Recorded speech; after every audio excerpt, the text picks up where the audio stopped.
Welcome to Shivam's biology. Class 10th की biology का जो पहला चैप्टर है जो कि है लाइफ प्रोसेसेस, उसे हम लोग शुरू करने जा रहे हैं। लाइफ प्रोसेसेस क्लास 10th की बायोलॉजी का ये पहला चैप्टर है।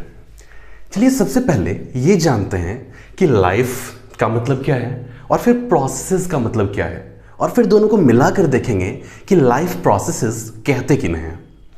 देखो, जो लाइफ है ये तो सिंपली एक प्रॉपर्टी है जो कि ये बताती है कि कोई चीज़ लिविंग है या फिर नॉन लिविंग। जैसे कि अगर मैं इस मार्कर के बारे में पूछूं आपसे, ये लिविंग है या नॉन लिविंग, तो क्या बताओगे? ये लिविंग है? नहीं, नॉन लिविंग है। और मैं लिविंग हूं या नॉन लिविंग? ऑब्वियसली मैं लिविंग हूं, तब तो आपके सामने हूं। तो लाइफ एक ऐसी प्रॉपर्टी है जो कि सिर्फ लिविंग थिंग्स के पास होती है, या फिर आप कह सकते हो कि लाइफ एक ऐसी प्रॉपर्टी है जो नॉन लिविंग थिंग्स से अलग करती है लिविंग थिंग्स को। लाइफ के बाद एक वर्ड है यहां प्रोसेसेस। प्रोसेसेस का मतलब प्रक्रियाएं, यानी कि ऐसी प्रोसेसेस, ऐसी प्रक्रियाएं जिनके बिना लाइफ पॉसिबल नहीं है, उन्हें हम क्या कहते हैं? Life processes. यानी कि दोज प्रोसेसेस, आप चाहो तो मेरे साथ भी नोट कर सकते हो, बट बेहतर होगा कि मैं लिख दूं, आपको मैं प्रॉपर टाइम दूंगा नोट करने का, और बाद में आप नोट करना। बिकॉज मैं जब समझा रहा हूं, अगर उस वक्त आप नोट करने लग जाओगे ना तो समझ में नहीं आएगी बातें आपको। Those processes that are essential. Essential का मतलब जो कि बहुत ज्यादा जरूरी हो, जिनके बिना पॉसिबल ही ना हो। Those processes that are essential for the continuity. Continuity का मतलब कंटिन्यू रखना, निरंतरता बनाए रखना, continuity and maintenance of life.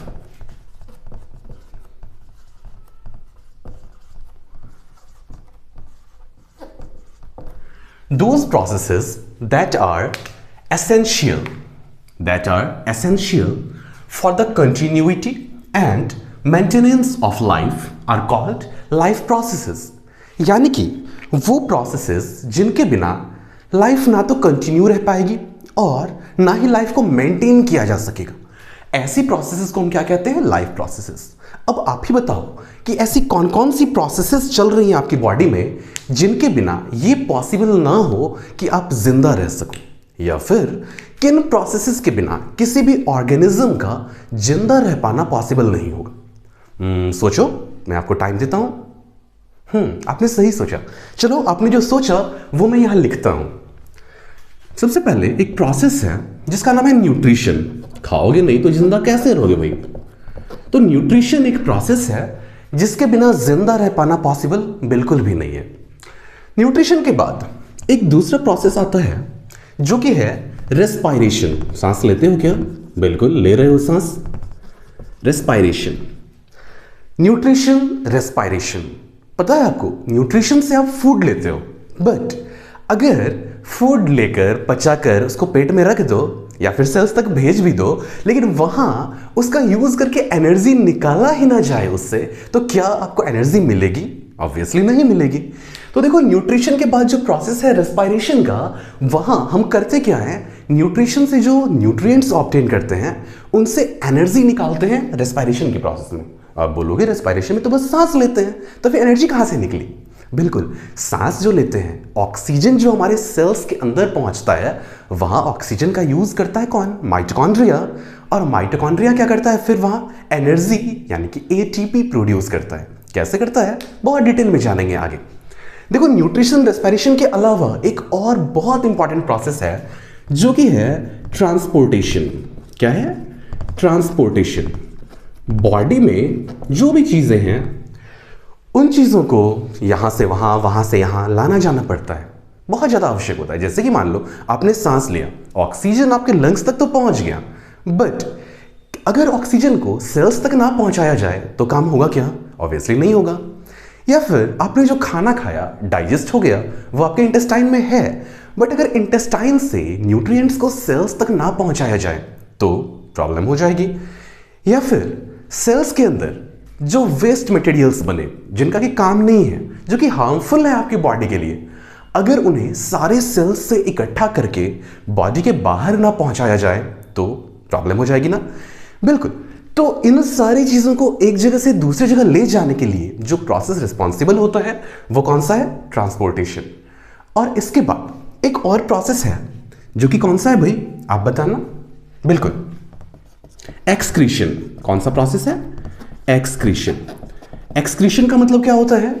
ऐसे प्रोसेस जिसके थ्रू वेस्ट मटेरियल्स को बॉडी के बाहर निकाला जाए, जो कचरा है उसे हटा दिया जाए बॉडी से, वो प्रोसेस कहलाती है एक्सक्रीशन। तो ये 4 प्रोसेसेस हैं। बेसिकली आपका जो ये चैप्टर है ना, लाइफ प्रोसेसेस, ये अकेला 4 चैप्टर्स से मिलकर के बना हुआ है। तो यहां ये चैप्टर थोड़ा सा लंबा चलने वाला है और लाइफ प्रोसेसेस के अंदर हम लोग न्यूट्रिशन को जानेंगे, रेस्पिरेशन को जानेंगे, ट्रांसपोर्टेशन को जानेंगे एंड एक्सक्रीशन को जानेंगे। सबसे पहले थोड़ी सी बात करेंगे न्यूट्रिशन के बारे में। एक्चुअली अभी जो हम लोग का टॉपिक चलेगा ना, वो न्यूट्रिशन ही होगा, थोड़ा सा लंबा चलेगा। इसके बाद हम लोग रेस्पिरेशन, ट्रांसपोर्टेशन, एक्सक्रीशन वगैरह के बारे में जाने। अगर कोई हिंदी मीडियम वाले स्टूडेंट इस वीडियो को देख रहे हो तो मैं थोड़ा सा हिंदी टर्म्स के बारे में आपको बता दूं। जो लाइफ प्रोसेसेस हैं उन्हें हम जैव प्रक्रम कहते हैं। न्यूट्रिशन को पोषण कहते हैं हिंदी में, रेस्पिरेशन यानी कि श्वसन, ट्रांसपोर्टेशन यानी कि बॉडी के अंदर चीजों को एक जगह से दूसरी जगह ले जाना, और एक्सक्रीशन उत्सर्जन कहलाता है। ठीक है, चलो लाइफ प्रोसेसेस में सबसे पहले हम न्यूट्रिशन की बात करेंगे। बाकी चीजों को अभी सामने से हटा देता हूं मैं। न्यूट्रिशन क्या है भाई? आपसे अगर मैं पूछूं कि न्यूट्रिशन कहते किसे हैं, डिफाइन नहीं करना है, बस समझाना है। मान लो थोड़ी देर के लिए कि मुझे बायोलॉजी आती ही नहीं है और मैं आपसे पूछ रहा हूं कि न्यूट्रिशन क्या होता है, आप क्या बताओगे? बिल्कुल, न्यूट्रिशन एक ऐसा प्रोसेस है जिसके थ्रू हम अपने काम के न्यूट्रिएंट्स ऑब्टेन करते हैं। बिल्कुल, तो आप न्यूट्रिशन के बारे में कह सकते हो, ये क्या है भाई? It is a process, it is a process through which, it is a process through which we obtain nutrients, we obtain nutrients from the food। तो ये एक ऐसा प्रोसेस है जिसके थ्रू हम फूड से न्यूट्रिएंट्स ऑब्टेन करते हैं। बेसिकली पहले हम फूड को ऑब्टेन करते हैं, फिर उससे न्यूट्रिएंट्स ऑब्टेन करते हैं। यहां वी मैंने लिख दिया, इसका मतलब ये नहीं कि मैं यहां सिर्फ खुद की ही बात करूंगा, और जितने सारे ऑर्गेनिजम्स हैं, जितने सारे लिविंग ऑर्गेनिजम्स हैं, हर किसी के अंदर न्यूट्रिशन का प्रोसेस तो होना ही होना है। चाहे यूनिसेल्युलर हो, मल्टी सेल्युलर हो, छोटा ऑर्गेनिज्म हो, बहुत बड़ा ऑर्गेनिज्म हो, that doesn't matter at all. कोई भी ऑर्गेनिज्म जिंदा है तो न्यूट्रिशन की आवश्यकता तो होगी ही होगी। क्यों? ये लाइफ प्रोसेस है भाई, इसके बिना तो लाइफ पॉसिबल ही नहीं है। तो न्यूट्रिशन एक ऐसा प्रोसेस है जिसके थ्रू न्यूट्रिएंट्स को ऑब्टेन किया जाता है फूड से। अगर मैं पूछूं कि न्यूट्रिएंट्स क्या होते हैं, तो न्यूट्रिएंट्स वो सब्सटेंसेस हैं, चलो मैं लिख देता हूं, those substances that provide us energy and help in the maintenance of our body,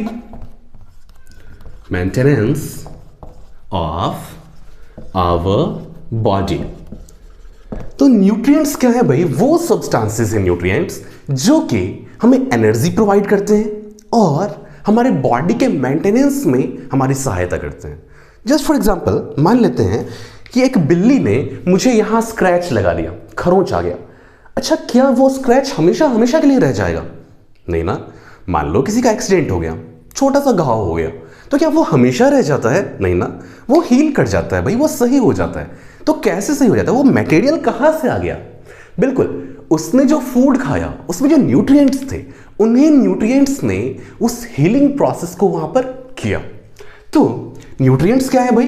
वो सब्सटेंसेस हैं जो कि हमें एनर्जी देते हैं और साथ साथ बॉडी के मेंटेनेंस में हमारी सहायता करते हैं। तो आपने जाना लाइफ प्रोसेस के अंदर 4 प्रोसेसेस हैं, nutrition, respiration, transportation and excretion. यहां हम न्यूट्रिशन के बारे में जान रहे हैं। न्यूट्रिशन क्या होता है हमने वो देखा। न्यूट्रिशन के अंदर जो न्यूट्रिएंट्स ऑब्टेन करते हैं वो न्यूट्रिएंट्स क्या होते हैं उनके बारे में हमने जाना। चलो थोड़ा सा मैं आपको न्यूट्रिएंट्स के कैटेगरीज के बारे में बता देता हूं। कुछ न्यूट्रिएंट्स ऐसे होते हैं जिनकी आवश्यकता ज्यादा अमाउंट में होती है हमारी बॉडी को, जैसे कि चावल या रोटी के साथ आप जो कार्बोहाइड्रेट्स लेते हो तो बॉडी को कार्ब्स की आवश्यकता यानी कार्बोहाइड्रेट्स की आवश्यकता ज्यादा होती है। कार्बोहाइड्रेट्स हैं, प्रोटीन्स, ये सब ज्यादा अमाउंट में चाहिए होता है, ये मैक्रो न्यूट्रिएंट्स कहलाते हैं। और कुछ न्यूट्रिएंट्स ऐसे होते हैं जिनकी आवश्यकता बहुत कम अमाउंट में होती है, उन्हें माइक्रो न्यूट्रिएंट्स कहते हैं। For example vitamins and minerals. तो macro nutrients and micro nutrients दो टाइप्स हो गए न्यूट्रिएंट्स के, ठीक है ना। चलो अब यहां पर हम न्यूट्रिशन के कुछ मोड्स की बात करते हैं। ये मोड्स क्या हो गए भाई? बिल्कुल, अगर ऑर्गेनिजम्स अलग अलग तरह के हैं, मान लो मैं कहूं क्या मेरा चेहरा और किसी एलिफेंट का चेहरा एक जैसा दिखता है क्या? नहीं दिखता है। बॉडी का स्ट्रक्चर भी डिफरेंट है, बॉडी का पूरा ऑर्गेनाइजेशन ही अलग अलग है भाई। क्या मैं किसी बरगद के पेड़ के सिमिलर दिखता हूं? नहीं ना। तो ये जब डिफरेंस है बॉडी के ऑर्गेनाइजेशन में, तो बॉडी के जो प्रोसेसेस है ना उनमें भी डिफरेंस आएगा, बिल्कुल आएगा। बॉडी के प्रोसेसेस डिफरेंट होंगे। देखो जो प्रोसेसेस है ना, nutrition, respiration, transportation, excretion, processes तो वही होंगे, लेकिन उनको अकम्प्लिश करने का जो तरीका है वो बदल जाएगा। अब ये तरीका कैसे बदलता है वो यहां जानेंगे हम। न्यूट्रिशन के कौन कौन से मोड्स होते हैं, वो कैसे काम करते हैं, थोड़ा सा एक ब्रीफ इंट्रो आपको देने जा रहा हूं। देखो जो न्यूट्रिशन का प्रोसेस है ना, अगर ब्रॉडली डिवाइड करें तो ये दो टाइप्स में डिवाइड हो सकता है। दो टाइप्स कहने का मतलब, एक ऐसा टाइप है जिसमें कि जो ऑर्गेनिज्म न्यूट्रिशन के प्रोसेस को अकम्प्लिश कर रहा है वो किसी दूसरे ऑर्गेनिज्म पर डिपेंड नहीं करेगा अपने इस प्रोसेस को पूरा करने के लिए। अंदाजा लगाओ मैं किन ऑर्गेनिजम्स की बात कर रहा हूं जो कि अपना फूड बिना किसी दूसरे ऑर्गेनिज्म की हेल्प लिए हुए बना लेते हैं। बिल्कुल सही गेस किया आपने। आपने तो फोटोसिंथेसिस के प्रोसेस को पढ़ा भी है पिछली क्लासेस में, बिल्कुल। तो यहां पर मैं बात करूंगा जो सबसे पहला टाइप है न्यूट्रिशन का, वो है ऑटोट्रॉपिक न्यूट्रिशन। कौन सा न्यूट्रिशन है? Autotrophic nutrition.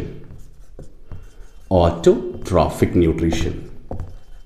और जो दूसरा टाइप है वहां पर हम ऐसे ऑर्गेनिजम्स को रखते हैं जो कि अपना फूड बनाने में दूसरे ऑर्गेनिजम्स की हेल्प लेते हैं, और ऐसा मोड कहलाता है heterotrophic nutrition.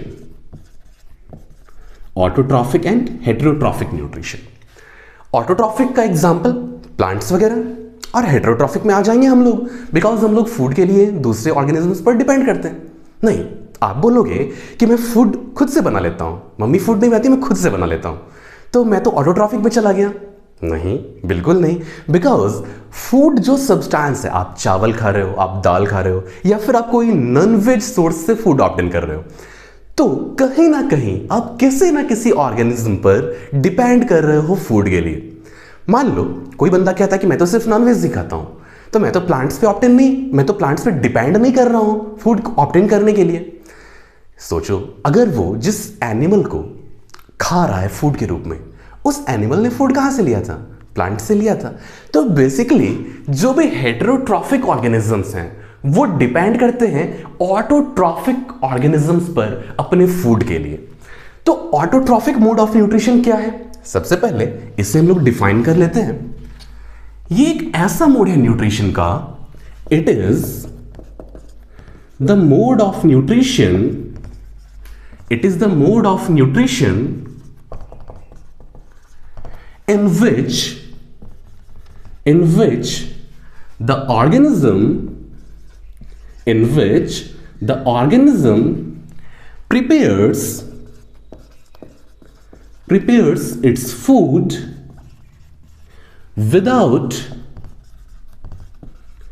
taking help from any other organism।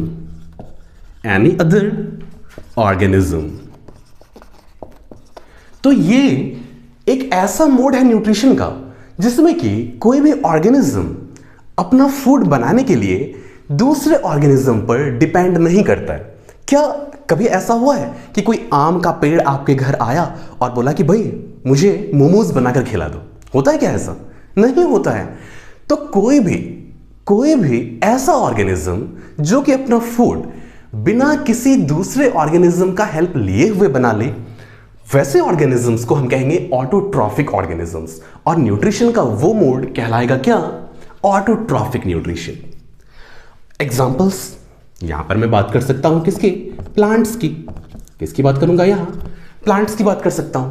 कुछ फोटोसिंथेटिक बैक्टीरिया होते हैं जो कि खुद से फोटोसिंथेसिस कर सकते हैं। देखो, अगर मैं ऑटोट्रॉफिक न्यूट्रिशन को भी डिवाइड करूं तो फर्दर 2 कैटेगरीज में डिवाइड कर सकता हूं।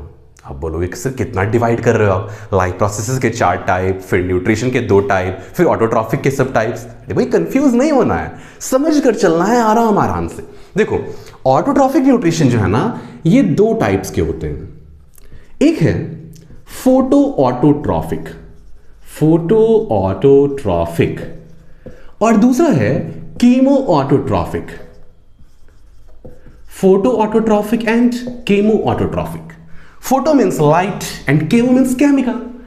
तो जहां पर ऑर्गेनिज्म अपना फूड बनाने के लिए, या फिर यूं कहूं जहां पर कोई ऑटोट्रॉफिक ऑर्गेनिज्म अपना फूड बनाने के लिए एनर्जी सोर्स के रूप में सनलाइट को यूज करे, वो मैकेनिज्म कहलाएगा फोटो ऑटोट्रॉफिक। और अगर कोई ऑटोट्रॉफिक ऑर्गेनिज्म किसी केमिकल सोर्स से एनर्जी ले रहा है फूड को बनाने के लिए, then that will be called chemo autotrophic nutrition.